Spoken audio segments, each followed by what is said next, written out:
दरवाजे पर दस्तक हुई। बेटी का बाप निकल कर आया, दरवाजा खोला तो देखा एक जवान खड़ा है, होंठ मोटे मोटे कोयले की तरह काला, दांत बाहर, उसके ख्याल में निहायत बदसूरत। उसने कहा, ओ बदसूरत जवान, तुम मेरे दरवाजे पर दस्तक देकर के क्यों खड़े हो? का तुम्हारी बेटी का हाथ मांगने के लिए आए। कराची से आ रहे हो, हाफ पागल हो या फुल पागल हो? अपनी शक्ल तो आईने में देख लिया होता। मेरी बेटी खूबसूरत है, तुम बदसूरत हो। मेरी बेटी मालदार है, तुम नौकर चाकर हो, तुमसे मैं रिश्ता कैसे कर सकता हूँ? बेटी सुन रही थी कि अब्बा हुजूर, मुझको रिश्ता मंजूर है। आपने आने वाले को देखा कि काला है, आपने भेजने वाले को नहीं देखा कि कमली वाला है। ताज़ीम की है जिसने मोहम्मद के नाम की, खालिक ने उस पे आतिशे दोज़ख हराम की। तेरे मकाम का तो खुदा ही को इल्म है, जन्नत तो है जगह तेरे अदना गुलाम की। इस तरह तो बासे रंगे दिल बदलते जाइए, सुन्नतों तौहीद के सांचे में ढलते जाइए। जन्नतुल फिरदौस में जाने की ख्वाहिश हो अगर, जन्नतुल फिरदौस में जाने की ख्वाहिश हो अगर, जन्नतुल फिरदौस में जाने की ख्वाहिश हो अगर, नक्शे पाए मुस्तफा पर आप चलते जाइए, नक्शे पाए मुस्तफा पर आप चलते जाइए। कुरान के हवाले से पैगाम सुनने के लिए आप लोग तैयार? हाथ उठाइए इंशाअल्लाह। अखबार रोज पढ़ेंगे, कुरान कभी कभी। हाथ उठाइए इंशाअल्लाह। खैर, कन्या के भी मामू दुल्हा के भी, आधा इधर आधा उधर। ध्यान से सुनिएगा, जल्दी से निकल जाएगा। आप जब मोटरसाइकिल से रास्ते से गुजरिएगा तो बोर्ड पर लिखा हुआ आएगा, जहां पानी वहां जिंदगानी। ये पानी की बोतल बढ़ा दीजिए, बोतल ही बढ़ा दीजिए, सिर्फ खाली बोतल ज्यादा बचता है। पानी जहां वहां जिंदगानी, आज साइंस लिख रही है और कुरान ने 1400 साल पहले लिख दिया कि पानी के बगैर कायनात है ही नहीं। आज साइंस कह रही है कि माँ बेटे का जैसे रिश्ता होता है आपस में, ऐसे ही सूरज और चांद का आपस में रिश्ता है। चांद को रोशनी सूरज से मिलती है, जैसे बेटा को दूध माँ से मिला करता है। आज साइंस कह रही है और कुरान ने 1400 साल पहले कह दिया कि सूरज मुअन्नस है, औरत की तरह है, और चांद मुज़क्कर है, मर्द की तरह है।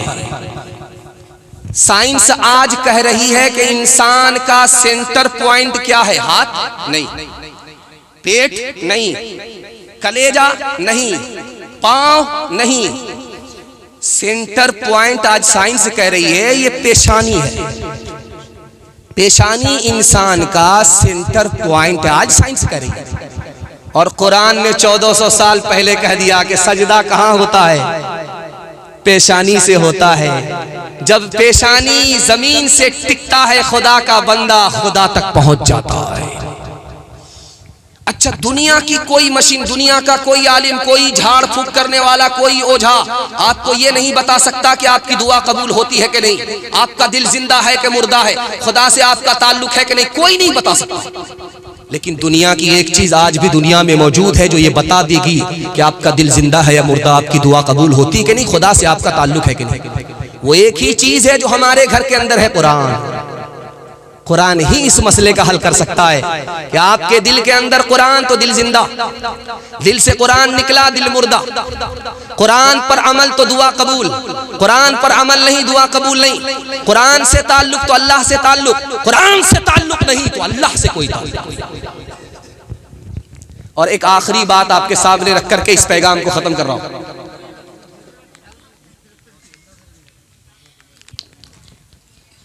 एक लड़के की शादी हुई, 1 साल हुआ, बाल बच्चा नहीं। दूसरा साल गुजर गया, बाल बच्चा नहीं। अब जहां जहां से गुजर रहा था आदमी कर रहा यार कैसा मर्द है, शादी को 2 साल हो गए, कोई कैलेंडर छपी नहीं रहा। अब ये मुंह छुपा करके जा रहा, किस किस को जवाब दे। जब रात का सन्नाटा हुआ, हाथ उठा करके खुदा से कहता मालिक लोगों को क्या जवाब दूं, बेटा ना दो, बेटा ना दो ये सही, लेकिन मगर एक बेटी दे दो, लोगों का मुंह बंद हो जाएगा। वादा करता हूं जब उस बेटी की शादी होगी दुनिया की हर दौलत देकर के माला माल करूंगा। जोश में था, कबूलियत की घड़ी घूम रही थी, दुआ कबूल हो गई, बेटी मिल गई। लेकिन बदकिस्मती से जब बेटी जवान हुई, जेब में फूटी कौड़ी नहीं। परेशान, अल्लाह से क्या वादा किया, अब वो वादा खिलाफी हो रही। दौड़ा दौड़ा इमाम शाफी के पास आया, कहा हजरत गजब हो गया, क्या हुआ।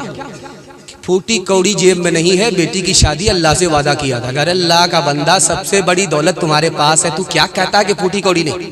कहा हुजूर रुपया पैसा नहीं है, चांदी सोना नहीं है, जमीन जायदाद नहीं है, कुछ नहीं है। अरे सबसे बड़ी दौलत तुम्हारे पास मौजूद है, बेखबर, तुम्हें पता ही नहीं। कुरान तुम्हारे घर के अंदर मौजूद है। बेटी की शादी से पहले कुरान की तालीम बेटी को दे दो, और जब बेटी शादी के बाद रुखसत होने लगे तो कुरान का एक नुस्खा बेटी के साथ रुखसत कर दो। कुरान की दौलत के मुकाबले में दुनिया की कोई दौलत आ नहीं सकती। हर दम बरस रहे हैं अनवार मदरसों में, आकर तो कोई देखे एक बार मदरसों में। हर पल मोहब्बतों का इजहार मदरसों में, गुफ्तार मदरसों में, किरदार मदरसों में। दिन भर तिलावतें हैं, दिन भर तिलावतें हैं, शब भर इबादतें। होता नहीं कोई दिन एतवार मदरसों में, होता नहीं कोई दिन एतवार मदरसों में। पैगाम कुरान के हवाले से खत्म हो गया। छोटे छोटे ये 58 54 बैठे हुए, इनके हवाले से मैं पैगाम आपकी खिदमत में रखने के लिए जा रहा हूँ। अल्लाह का शुक्र है ये जाग रहे। कल सो गए थे, गंगा बहा दिया था बिस्तर पे पेशाब करके। अल्लाह का शुक्र आज बिस्तर बचा हुआ। इनके वास्ते दुआ करता हूँ अल्लाह इनको इल्म में और हुनर में माला माल फरमा। ध्यान से सुनिएगा, पूरे जलसे का खुलासा है। कुछ याद रहे या ना रहे, इसको आप याद करके मगर जाइएगा, मैं कामयाब हो जाऊंगा। छोटे छोटे बच्चों के हवाले से मैं आपको पैगाम दे रहा हूँ। हमारे ये बच्चे 3 चीजों में पीछे, हमारे ये जवान 3 चीजों में पीछे, इल्म में भी पीछे, नौकरी में पीछे, तिजारत में पीछे। तिजारत सिर्फ 100 में 5 जवान तिजारत करते हैं, 95 गोल। नौकरी सिर्फ 2 जवान करते हैं, 98% गोल। IAS की नौकरी 2%, IPS की नौकरी 2%, रेलवे की नौकरी 2%। 100 में सिर्फ 2 जवान नौकरी करते हैं, 98% गोल। और इल्म में इतना पीछे, अक़वाम मुत्तहिदा ने लिखा कि पूरी दुनिया में 150 करोड़ लोग जाहिल हैं, और सबसे बड़ा जो जाहिल मुल्क है वो हिंदुस्तान है। और हिंदुस्तान में हिंदू मुसलमान में सबसे बड़ा जाहिल मुसलमान, 62% मर्द जाहिल, 72% औरत जाहिल। आप 3 एहसान अपने बच्चे के ऊपर करते। मेरी दाढ़ी कच्ची है, तजर्बा बताने के लिए किताब में लिखा हूं, इसलिए नकल कर रहा हूं। आप 3 एहसान अपने बच्चे के ऊपर करते हैं, बच्चा आपका भूल जाता है। पहला एहसान क्या है जानते हैं? अच्छा खाना खिलाते हैं आप। इस एहसान को बच्चा भूल जाएगा, कभी याद नहीं रखेगा। दूसरा एहसान क्या कर रहे हैं आप? अच्छा कपड़ा पहना रहे हैं बच्चे को, बच्चा इस एहसान को भी भूल जाएगा, कभी याद नहीं रखेगा। तीसरा एहसान आप बच्चे के लिए कर रहे हैं, अच्छे से अच्छा मकान बना रहे हैं। जब उसका जमाना आएगा आपका मकान मकबरा बन जाएगा, उसको शीश महल चाहिए, आपके मकान को उजाड़ करके फेंक देगा। इस एहसान को याद नहीं रखेगा। एक एहसान कर दीजिए, तजर्बे की उम्र मेरी नहीं है, किताब में लिखा हुआ है। एक एहसान आप अपने बच्चे के ऊपर कर दीजिए, जिंदगी भर आपको याद रखेगा। आप कब्र में भी पहुंचेंगे फिर भी आपका नाम लेगा। वो एहसान ये है कि आप जाहिल रहे कोई फर्क नहीं पड़ता, अपने बच्चे को पढ़ा लिखा दीजिए, जिंदगी भर एहसान याद रखेगा। किसान 4 काम करते हैं, आप 4 काम कीजिए। मैं मसनद रसूल पर बैठ करके गारंटी लेता हूं, किसान को अच्छा गल्ला मिलता है, आपको अच्छा बच्चा मिलेगा, गारंटी है। पहला काम किसान क्या करता है? खेत तैयार करता है, चास करता है, समार करता है, चौकी देता है, हलवा बनाता है। ये खेत मिसाल है माँ की। माँ जितनी अच्छी होगी उसकी गोद का बच्चा उतना अच्छा होगा। किसान का दूसरा काम अच्छा बीज लाएगा, मकई का अच्छा बीज, गेहूं का अच्छा बीज, अच्छा से अच्छा बीज लाएगा। ये बीज मिसाल है बाप की। बाप जितना अच्छा होगा उसकी कोख का बच्चा उतना नेक और उतना अच्छा।